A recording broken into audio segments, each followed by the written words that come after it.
Welcome back to the show, everyone. Today is episode 469, and I am super excited to have my good friend Georgia DeClark here with me. And Hey, Georgia, Erin.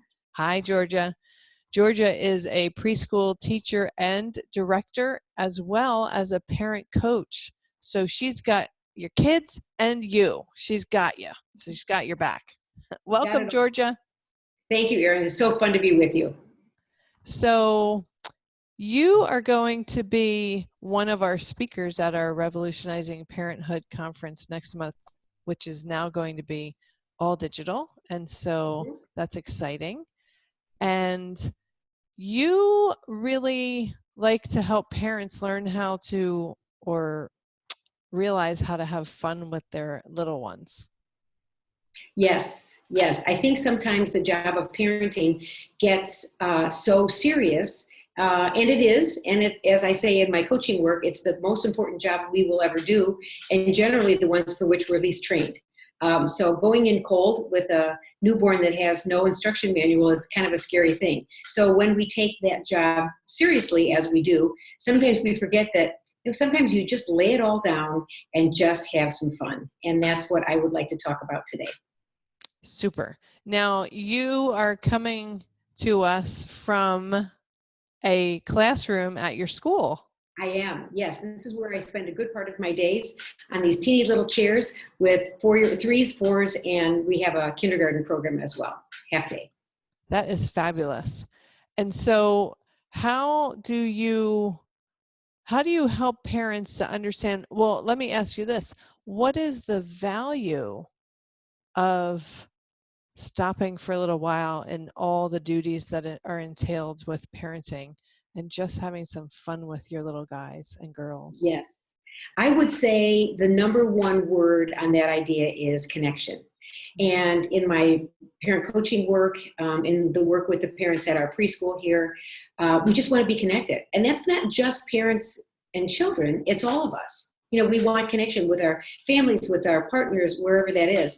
And, for as much as we can be and are connected to our kids, those tasks and those shoulds really get in our way sometimes. So I think that if we are able to take a step back from those tasks and the things that are really, really, really, really important, as many of them are, it gives us the opportunity to go, okay, can I just take 5 minutes? And can I just take a couple minutes and connect with our children? And of course, in this day and age of media and everything that goes along with that, we have to be even more careful because, handing our child our phone or an iPad or something like that for them to entertain themselves is not the worst thing in the world, but it doesn't really lead to the kind of connection that I think we are all seeking. That's so true. And I think I'm sitting here listening to you, wishing and wondering where in the world you were in my life when my people were little. Right, right. Well, and it's just a matter of taking a couple of moments, and I don't say just a matter as if it's an easy thing to do, but so much of what we do in our lives requires consciousness. We kind of have to be paying attention, and it's really easy to get on that hamster wheel and lose sight of what it is that we know is important. And what I say to the parents I coach with young children, I'll say, all of the things that you're doing now are going to be, you are creating what you want your family to look like down the road. And so when you're in, diaper rash and teething, you can't really think about what that's going to look when your kids are 25 years old and will they want to come back for Sunday dinner. But the connections that all parents are forming along with children at all ages. And of course, at every age, it looks a little bit different. But all of those connections are what's building for the future. That's so, so, so true. And it's also true that when your kids are little, they generally just desperately want your time and attention. They just want you to pay attention to them. And when they get older, they don't necessarily want that as much. So Yes. even though Yes.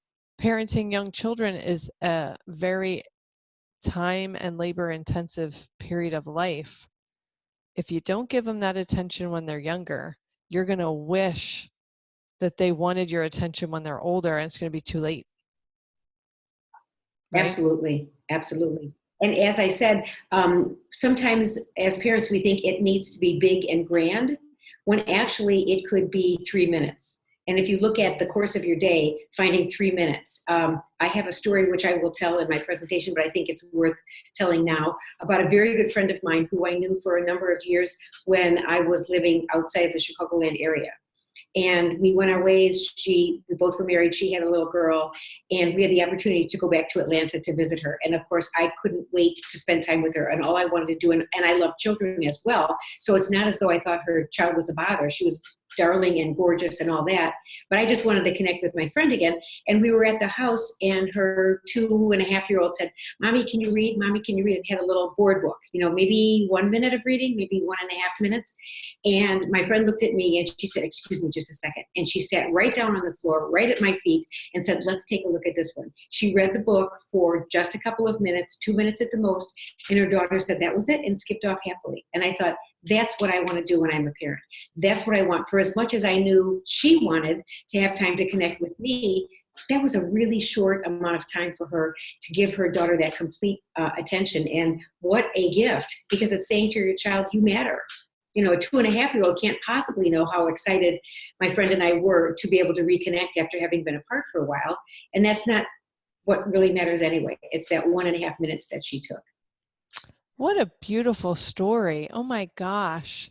And the thing I think about when I imagine that scene playing out in my mind, if she hadn't asked you to hold on a second and spent those 2 or 3 minutes with her child at that moment, her child got her bucket filled and then she was skipped off to do whatever else she was going to do because her attention changed to something else. But if your friend kept saying, just a minute, I'm in the middle of talking, let me finish, just a minute, that her bucket would have been empty and she would have sat there or stood there and demanded louder and louder and louder for her mom's attention. So even in a selfish way, your friend did something that was selfless for and with her daughter, but it ended up getting her back to paying attention to you much faster than if she put her daughter off. And that's the crazy part about it. Absolutely, absolutely. And we know how frustrated kids feel when they don't get that. And then that, oftentimes escalates into a place where we don't want them to be. And they might not have the words for it, but it's likely that when we see that kind of behavior, it's like, would somebody please pay attention to me? Would you please remind me that we're connected and that I'm important to you? And they don't have the way to say it. And they're not going to say that to us when they're teenagers. They're done by then. Yeah. No. Mm-hmm. Right. It's so true. Yes. So our chat here today is going to air on March 24th, and I'm pretty sure that many parent listeners will still be on virtual lockdown at home with their kids because of this crazy coronavirus stuff. So I'm sure by the time they hear this, they're going to be desperate for some ideas of how they can have fun with their children at home because they're all stuck together. So Right. do you have any ideas for them that are just easy? They probably have this stuff around their houses. Sure. Yes. As a preschool teacher for 25 years, my experience has been the parents are always delighted when we do the messy stuff at preschool, so they don't have to do that at home, like Play-Doh and that kind of thing. And yet there's so many valuable things that you could do that you have. If you have a magazine, if you have a newspaper, not a lot of people read newspapers because so much of it is online, and a black marker. So although I teach 4-year-olds, a lot of the kinds of things that I will be suggesting are ones that, you can get your 7, 8-year-olds and say, come on, let's come to the table and we'll do this together. If you have Play-Doh, there's Play-Doh recipes online that are so easy with flour, salt, and water, and you can throw in a little food coloring if you want. And you can hide coins in the Play-Doh. So the kids close their eyes, and you have to hide. And for your older kids, so you say, I have 3 coins, and they total 36 cents, and I'm hiding them in there. So they have to figure out that that's a quarter, a dime, and a penny, and then find them. Again, kinds of things that are, you don't need a lot of things. With regard to the newspaper and a black marker, one of the skills that's good for preschoolers, probably starting 3, 4, and up, is cutting. And so if you have a little pair of scissors, you take your whatever wrapper, whatever you've got, and you just make a real soft curved line and say, can you cut all the way around the curved line? You do a zigzag line in black and say, can you cut that out? If you have a long piece of newspaper, you do the zigzag line, they cut it out, they roll it up, and it's a crown. 2 crowns, actually. If they stay right on the line, they've got this side crown and this side crown. One for you and one for your child. Oh my gosh.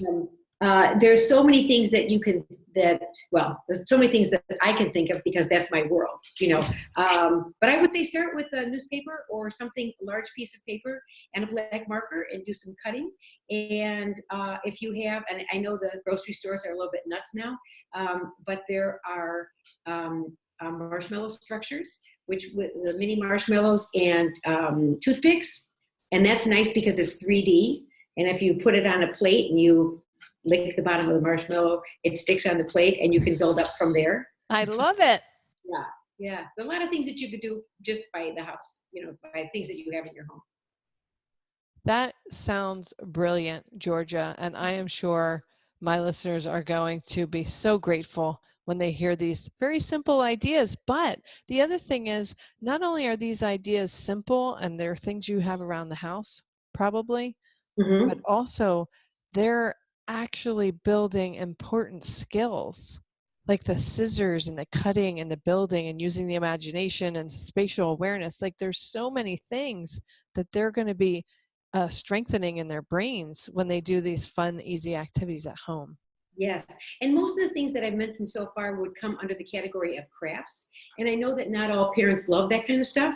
And that's fine. One of the points that I will be making also in my presentation is as we connect with ourselves and we know what we like to do, it's going to be more exciting for us to show up with our children when we do those same kinds of things. For example, my son, when he was little, loved pretend play, like with animals. So there's really there's many kinds of pretend play. Some would be that you use an animal to represent that, or sometimes you are the animal.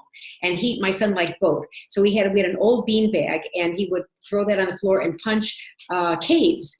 And then he had all of his pretend animals, and they were in the caves, and there was that. And he wanted me to be a lion or some of the other ones, and we had those in the house. Then the other part of it was he wanted to be, generally it was an army guy or a Marine or something. And of course I had to take a gulp and say, just because he's 6 and he's 7 and he wants to play that doesn't mean that that's going to be his career or his, anything. And he's now a chiropractor, so he's a healer instead of an army guy, but that was his favorite, birthday party and such. But anyway, so there's all sorts of play. It doesn't just have to be crafts. And also I want to note that none of this that I've suggested so far has anything to do with media and technology. And I don't think that that's a bad thing. But I think this kind of connection is one way. And another way is if you do media and technology stuff, do it with your child. If you watch a movie, if you watch a show, pause it and say, why do you suppose she said that? What could she be thinking? The open-ended kind of questions are always ones that really pull out thinking for the children, as opposed to what color were her shoes? There's only one answer to that. But it's like, what do you imagine, how might you be feeling if this happened to you? And watch it together, because that's some lovely, lovely opportunities for deep emotional connection with technology. I love it, Georgia. You are a wealth of information and inspiration for parents. I love it. Thank you. So if parents want to connect with you, where can they find you? Well, my website is Georgia DeClark Parent Coach. Georgia DeClark Parent Coaching.com. Perfect. So I will put the link in the show notes so that people can find you and connect with you Right. and maybe work with you and get some more guidance and inspiration. You bet. You bet. Well, and as I say, we are all getting up in the morning and doing the best we can. And, there are no promises, and all we do is the best we can. And I don't think there's any parent who gets up in the morning and says, I think I'll just do a crummy job of parenting today. And one of the things that I think is really beneficial to our well-being is grace and forgiveness. And we say that to ourselves, and we say that to our kids. And I've had plenty of moments, even now. A very quick story. As you might see, I am a woman of many words, and my son, with whom I am intrinsically, connected, is not. So even now, with his being adult and my being his mom, we'll be out for dinner and he'll go, "Mom." I said, "Okay, sorry." Sometimes I forget. He doesn't like all those words. So we are always, and so I apologize to him for using too many words even now. And it's kind of a joke, but we do the best we can. And when we know that there's that back and forth of love and respect, that helps us to address our humanity and to know that we're doing the best we can.